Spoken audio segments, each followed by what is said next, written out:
now find out what Putin does when it is sovereign Russia that is being attacked. This is by Michael Every of Rabobank on Zero Hedge. Really trussing up. Yesterday saw stocks slump and key bond yields rise slightly. The US dollar remained on the back foot and commodities, or at least oil, failed to go anywhere. We also got some market moving events and statements. We just have not seen the matching moves happen yet. Russia announced it will annex parts of Ukraine today. This will then introduce a global split between the likely small number of states that will recognize this decision, given the doors it opens to other contested borders being changed by force, and the entire Western world, which will reject the move. Then we find out that what Russia will do when it's sovereign Russia that's being attacked. Risk is unlikely to be on as a result, especially into a weekend. Far from unrelated, the European Union saw major developments in its energy crisis, even if the Twitterification of it might have been unfairly reductive.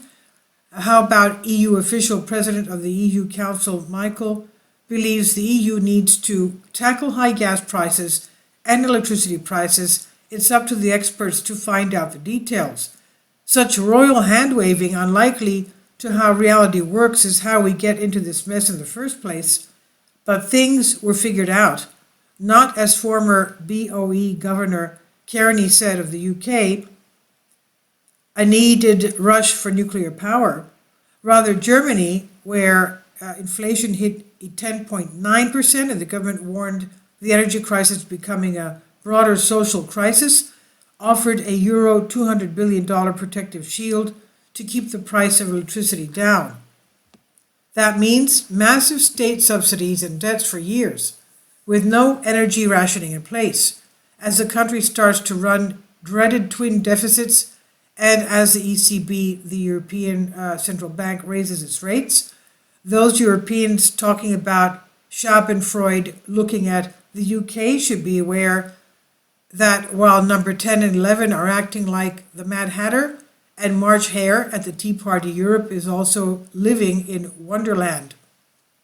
In fact, it's hard to make an argument that the EU is not risking becoming the UK with a lag.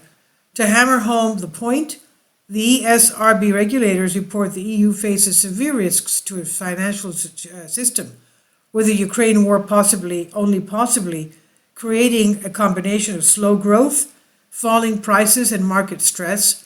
I don't think the dollar will be down or the euro up for long. Of course, the same is true for the British pound, more so when Peel yesterday claimed the Bank of England, BOE, did not intervene in the gilts market to push yields lower as 30 years collapsed 106 base points, and will not do QE, quantitative easing, or yield curve control, and neither will it fund the government or MMT. The only logical function is a bailout, except that is supposed to be on bag-hot terms, lend without limit to solvent firms against good collateral at high rates. I don't see that, did you? I didn't see that, did you? As if that was not enough, UK says more tea. And as suggested earlier this week, Prime Minister Truss is now going to push for aggressive state spending cuts to show markets that she is serious about fiscal discipline. So tax cuts for the rich remain in, bankers' bonuses are back, etc. But we will see huge real-term declines in social spending across the board into a recession, and even on geoliberalism, UK soft power like BBC World Service. In the ultimate marketplace of ideas, democracy, Labour is now up between 17 and 33 points up in the polls, which would imply the Tories will be entirely wiped off the political map. Following the lead of using Macron as a verb in Russian, Macronite, meaning to talk a lot and then do nothing useful, yesterday saw market chatter of how to truss or to truss up might be using the idiomatic English. They really trussed that up, didn't they? All I would add is that it also works with a Germanic truss, with a lag.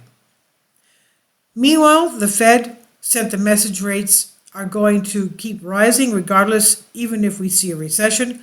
That UK wobbles have as little to do with it as the UK claims its budget has to do with its wobbles. And whispers are that may include only a hair shirt, the discount window is available if you need it, beige hot safety net ahead. This is revolutionary stuff for markets coddling with liquidity since Greenspan. Are they trussing up too?